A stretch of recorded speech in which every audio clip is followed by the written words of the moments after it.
For the first time in a while, Moose, it feels like there is just a lot of optimism around not just the Giants, but both of the teams in this city. And for good reason.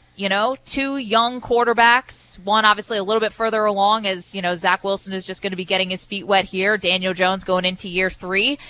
And the general manager of the New York Giants, Dave Gettleman. Can we get a thumbs up? You ready to go? Yeah, he's joining us now. Here we go. There we go. Well, Dave, congratulations. Have you looked into trademarking Trader Dave yet?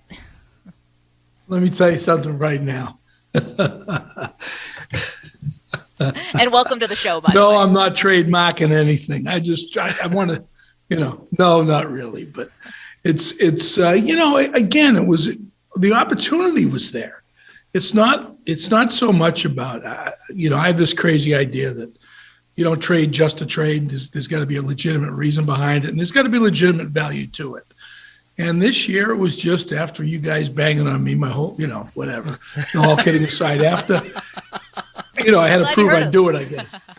But then there was a part of me that didn't want to trade back because that way you'd have something to talk about next year, So now I took that out of your holster. But anyhow, no, it really, opportunity met need, met value. It was all there, all the components. What do they talk about in a murder case? Means, motive, opportunity, right? So it's the same kind of thing. And it happened, it worked out, and I'm thrilled we did it. Dave, a lot of people love putting out grades, after the draft is done, right? You see it all over the place, right? As an organization, how do you guys feel your draft went? Well, no general manager after the draft is going to sit here and say it was awful. No, we felt very good. And really and truly, that whole grade piece, it's all, beauty is in the eyes of the beholder. And really what it comes down to, you're not going to know for 3 years. As I said, we had a Zoom call with the media, with the print media. And, we're talking about how the league has changed and everything. And really and truly, forever, as far as I'm concerned, you really had to wait. You really didn't know what your draft class was like until the third year.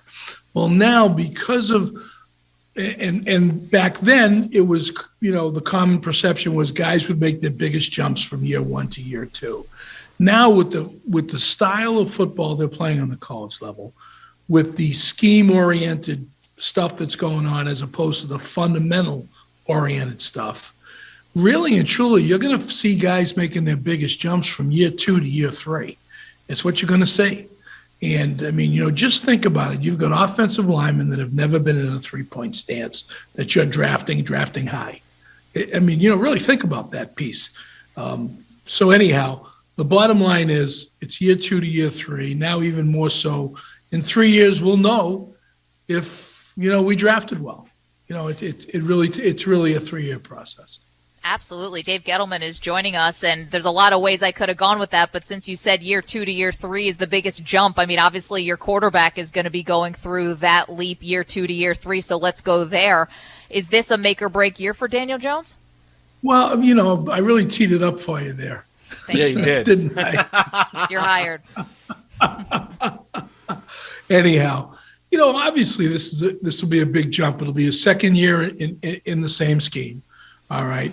We certainly, we talked about it, back after the season. We talked about getting Daniel some help, and I really feel we've done a pretty good job with that between Kenny Golladay and KT and Kyle, and we'll be getting back a healthy Saquon. I think we've done a nice job there.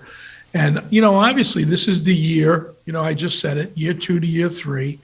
That Daniel, should really make a major stride. It's our game is just so different, and the decision making has to be. Everything happens a click to 2 clicks faster, and I think the work he has put in, not only on the field but off the field. I think we're looking forward to to see him thrive. Anything different in his off-season routine or his off-season development going into this all-important year, Dave? No, it's Daniel's Daniel. You don't have to beg him to watch film. You don't have to beg him to study. It's obviously we're in the dead period, voluntary period. He's on his own, and he does what he does. But one of the things that really, excuse me, one of the things that was critical in drafting, in making a draft decision was he naturally driven? And we had no doubt about that. We were spoiled by Eli Manning. We were spoiled by the professionalism. We were spoiled by the dedication. We were just spoiled by the way he carried himself and was the face of this franchise for many, many years. We were all spoiled, not only in the building, but outside the building. Well, it was really important to me that the next guy in have the ability to be that guy. And so the terms of the off-season preparation, off-the-field prep, there's no doubt in our minds he was going to do that, and he continues to do that. Dave, how about the offensive line, which has been, you've talked about it, we've all talked about it, Giant fans have talked about it. What about this offensive line? You didn't address it in the draft. You've got 3 youngsters that are returning next year, obviously led by Thomas, who you drafted high, and Lemieux and Peart. Solder back in the fold. What about this offensive line being able to not only protect Jones, but open up the holes for Saquon Barkley and have Jones make great use of the weapons that you've provided him? Well, sometimes, I turn around and I say to myself, okay, so we rushed for 164 yards against the Seattle Seahawks, and we did a lot of really good things as the season progressed with the O-line. Yet the perception persists that this group of guys is not good enough. Okay, obviously I have a different opinion, and we, the Giants, have a different opinion. Okay, we have a number of young, talented players, and it's learning how to play the NFL game, understanding that every week you're going to play a guy who's going to try to rip your lungs out. Okay, so it's a matter of putting on, the big boy pants, so to speak. So, and we all have to learn. I say this to people. Okay, so you're an attorney. You're a reporter. Let me make it easy. You're a reporter, and I said to a reporter one time, "All right, so how many Pulitzer Prizes did you win the first 2 years as a writer? I mean, show me what you did your first 2 years. How many articles? And for you guys, how many shows in your first year of doing a show?" Are you looking at each other saying, that was not a great whatever? Okay, so we all have to become professionals in our field with what we're doing. And these young kids are talented. Gatesy, Peart, Lemieux, Andrew, they're talented kids. They got to play the game. You got to learn how to play. And they did plenty of stuff last year that, you turn around and you say to yourself, okay, what's the first step of winning? Okay, the first step, Maggie and Mark, is winning the NFC East, right? Right. You have to build your team so you're going to win the NFC East. We were 4-2 last year in the NFC East. Okay, should have been 5-1. You both know that. Yes. All right. So my point is, it's not near this. I made the point. I'm not looking for nobody's looking for an offensive line that's good enough. Okay, these guys have the ability to be really good. All right, and be a really good group. And again, there's a couple more younger guys that we like. So addressing it was not addressing it. You're not going to. The other part of that is, if the value's not there, okay, you can't force a pick. You can't go into the draft saying I have to have in, or whatever, and then what happens, unfortunately, more often than not, is you reach for a guy and now you're mad from the jump. He's never good enough. He's not this. He's not that.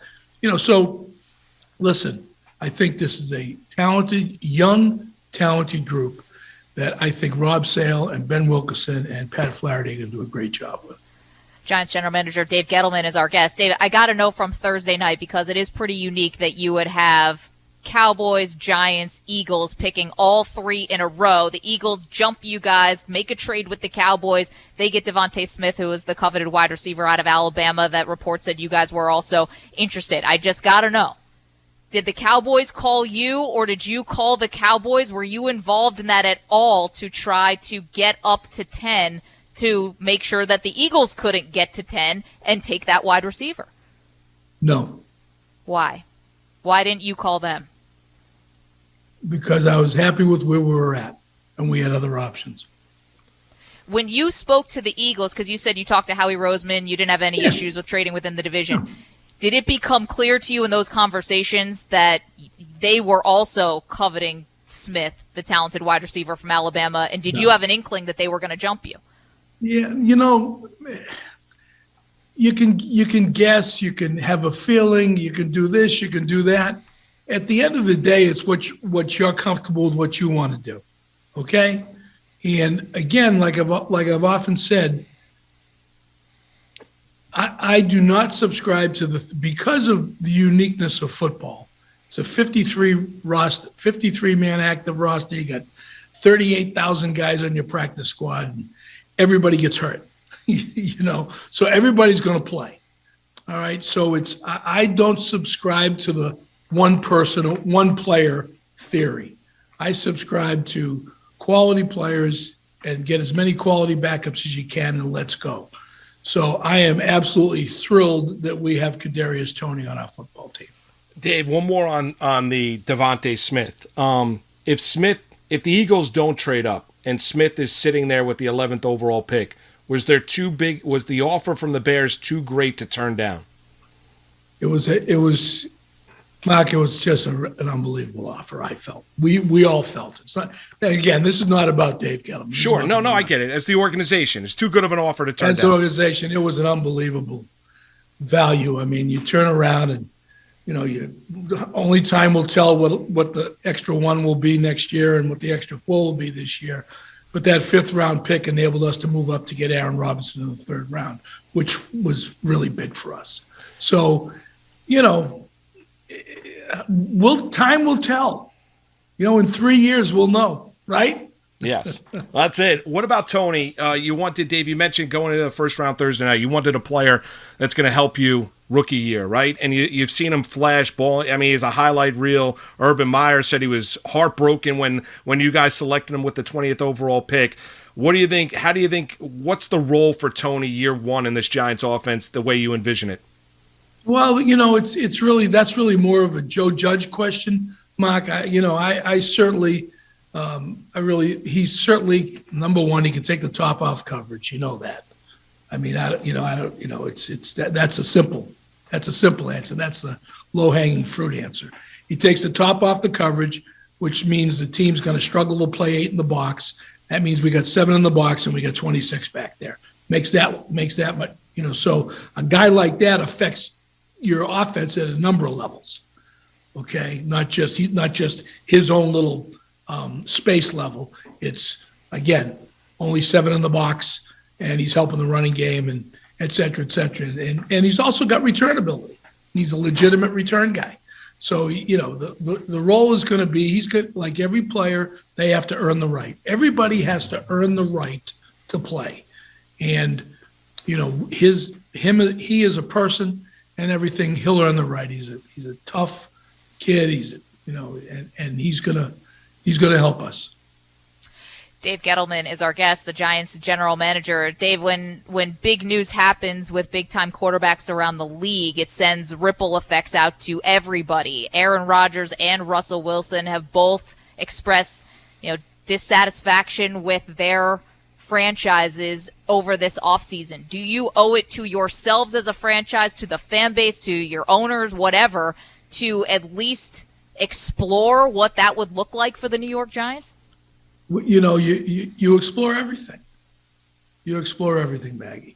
But at the end of the day, we'll make our decisions. And, we believe in Daniel. I said that last week. Hadn't changed, and we'll just keep moving. Would that prevent you though from reaching out to either Rodgers or Wilson's camp or those teams? I don't want to talk hypotheticals. All right, Dave, let's look at expectations, right? The owner, John Mara, talked about it after last season, Dave, where, you guys obviously took a step forward. First-year head coach Joe Judge, played a lot of close games, tough games, had some good wins, like in Seattle, opportunity to get into the playoffs last week of the season. Organizational expectations for 21 are what? To continue that improvement, continue the strong improvement. Okay, we've had what I consider a solid roster building season. And given the way we finished and what we did in the division and the fact that we've added weapons, we've added a number of things, I feel that we're looking for constant improvement in our entire operation, and that'll go to the field. That's what we're looking for. Dave, free agents. Go ahead.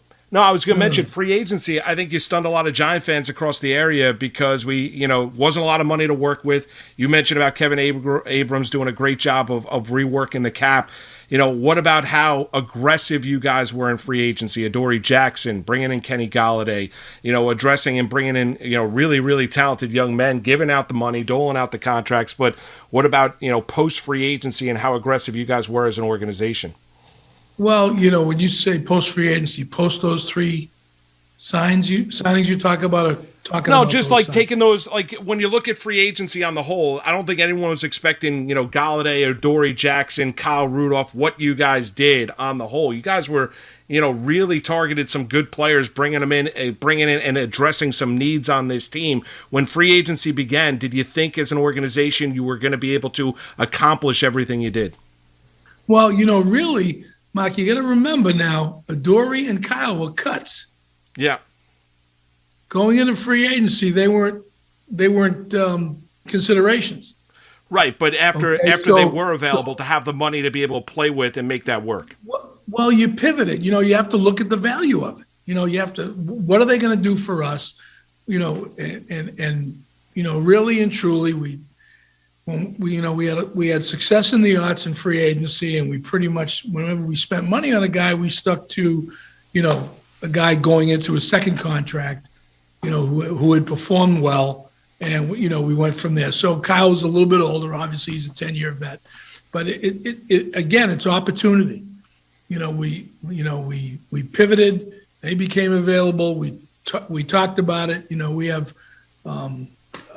conversations ad nauseum in the building when things happen, and we touch all the touch points, and there were values that and it was what was kind of neat about it is, with Adoree and Kenny and Kyle, it was kind of like a little bit of an old-fashioned free agency where they came in, you got to spend time with them, you went to dinner, you got the physical done. It was a little bit more like, it wasn't speed dating. It was legitimately Dave, we thought you guys dating. were going for a long weekend in Vermont with these guys, really get to know each other. What was it about Galladay that was it the medicals? Was it the culture fit? Like, why did that one take a long week? In all seriousness, like, what was the turning point there? What did you need to see from Galladay? Well, we wanted to meet him. When this whole thing, when this new free agency piece started where you could legally cheat for 3 days and then sign a guy. There was a guy that got signed by a team, and they asked him, the team was named by the city, not by the state. And he didn't even know where the team was. It's like, you got to be kidding me. You don't even get to meet the guy. So anyhow, it was just, I think, the more thorough the process, the better chance you have for success, and that was a big part of it. Does that make sense? Makes sense. Dave, I got one more for you on Ojulari, the edge rusher coming out of Georgia. Were you surprised he was still sitting there with the 50th overall pick? I know there were some questions about the knee, the health of the knee. We've heard concerns about teams, about medicals. What about Ojulari sitting there with the 50th overall pick? Great value. We were thrilled. We were thrilled. I don't know where the knee thing comes from. I really don't. That's beyond me. And, I mean, you guys know Ronnie Bonds does as good a job as any trainer in the league. And he's been doing it for years. We had no concerns with that. And we're thrilled that he was there. We're thrilled that he's there. So, hey, listen, things happen.